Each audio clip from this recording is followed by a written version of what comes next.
What's up, guys? It's Jake, not your average tech dad, and I am ready to make some damn good salsa, and I hope you are too. So you're going to need to head to the store and get the following ingredients: 6 to 8 jalapenos, 6 to 8 Serrano chilies, 1 white onion, 1 bunch or bushel of cilantro, 1 bunch of green onions, 4 to 8 limes, 2 to 3 large cans of tomato puree, and 1 bottle of garlic salt. You're also going to need a knife, a spoon, and a food processor. And this is one of my favorite salsa recipes. It's a finer salsa, but it's delicious. You're going to end up craving this and eating gallons of it.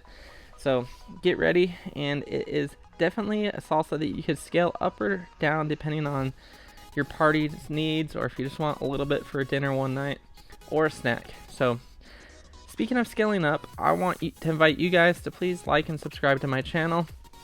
I'm trying to grow this thing to get to the magic number of 1,000 subscribers, and I want to go in a direction that you guys want to go. I love cooking, grilling, and making food items. Yeah, I'm a big guy. I love food. So if you want it to go that way, please like those videos. If you want to go the tech way, please like and push those videos, and ask my wife if I could spend more money on that. And if you like the DIY stuff around the house, I'll keep on making that stuff too. But we're going to move on to the first step here, and that is the jalapenos. And this is a very simple salsa to make, and there's nothing special about it. There's no special techniques you need. You basically cut the top off the jalapenos, and you gut them.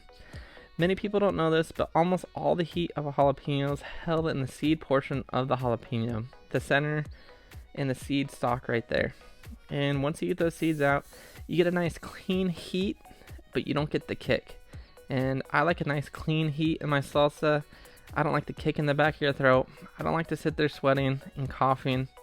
And especially with COVID nowadays, people aren't too fond of you coughing everywhere. So I like that clean heat and that craveable heat. And just like that, I got all those gutted out. It's nothing crazy here. I try to leave them seedless, and then I try to clean up my work area and keep it seedless too, because the surprise seed can mess up your day. Alright, Serano chilies are like mini jalapenos. They have a different flavor, but basically the inside and everything about them, the same structure as the jalapeno. I cut the top off, cut them in half, and I gut them out. The same with the jalapeno. The inside of chilies and the inside of jalapenos holds all the heat. Like I said, I'm trying to achieve a clean heat, and that's why I scrape out the insides, and I try to maintain a seed-free salsa. Clean heat is the way to go, especially nowadays. So, and I'm just gonna go ahead and do the rest of these real quick.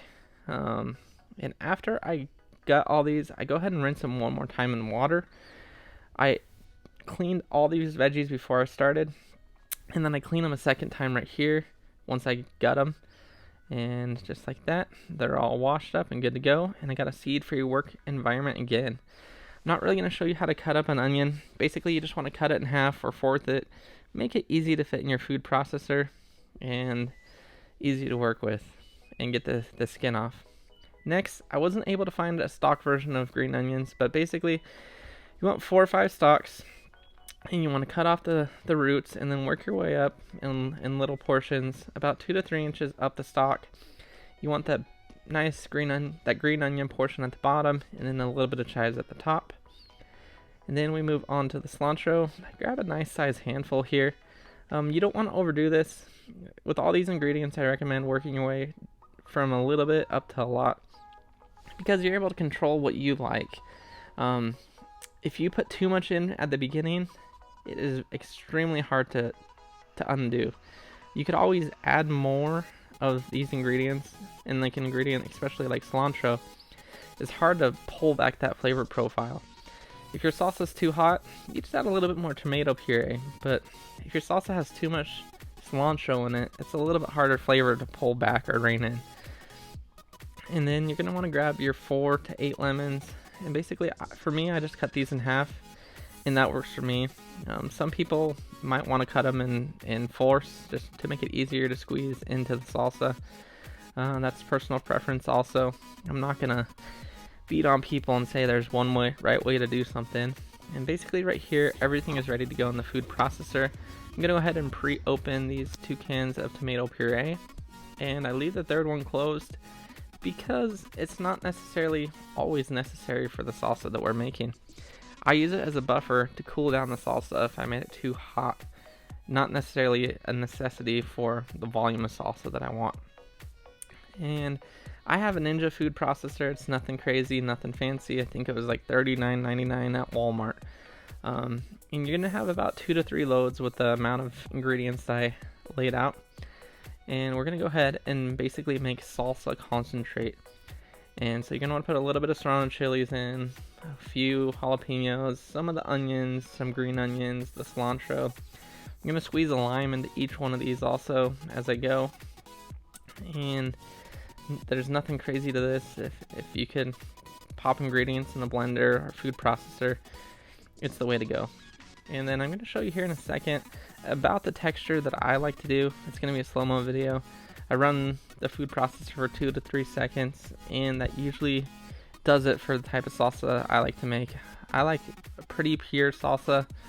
I like a puree salsa, not chunky, so that's what I shoot for. If you like chunky salsa, I highly recommend you get a manual food processor. A manual food processor enables you to control the chunkiness of the ingredients extremely easy because it's all in the motion of your wrist and cranking the handle. With a electric food processor or a blender, you just push the button and hope for the best. And then right here you could see this is after running for 2 to 3 seconds. It chopped it up pretty fine, and then you see a few huge chunks at the top. Adding a little bit of tomato puree helps with this. It helps bring all the ingredients together and makes it easier to pour into a bowl after you get past this first step. Like I said, this sauce is extremely easy to make. There's almost no way you can mess this up other than overdoing individual powerful ingredients. So I like to work my way up from the bottom.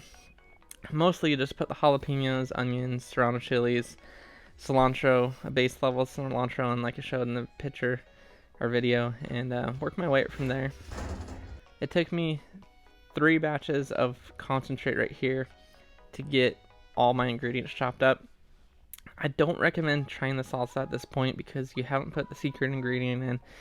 And what makes this salsa extremely easy to get a good flavor profile, and that is the garlic salt and the limes. And this is where you fine-tune the salsa, and you start adding the garlic salt in, you start adding the limes in, and then you start adding a little bit more tomato puree in to fine-tune the heat level that you want. And I usually just start with the 2 full cans. You don't have to do this. If you want a spicier salsa, start with the garlic salt and limes and then ease into the tomato puree. But I kind of know from my experience kind of exactly what I'm shooting for, so I shoot for the 2 full cans of tomato puree, and then I start with 2 to 3 tablespoons of garlic salt. I kind of just mastered, kind of coating the top level, and then I work my way up. I squeeze a few limes in there, mix it up, and give it a taste. And then from here, it's just fine-tuning that level of heat, salt, and lime and cilantro that you like. And once you got it to the perfect level, grab a Coke, grab a beer, grab a nice ice cold ice water, and a good bag of chips, and enjoy.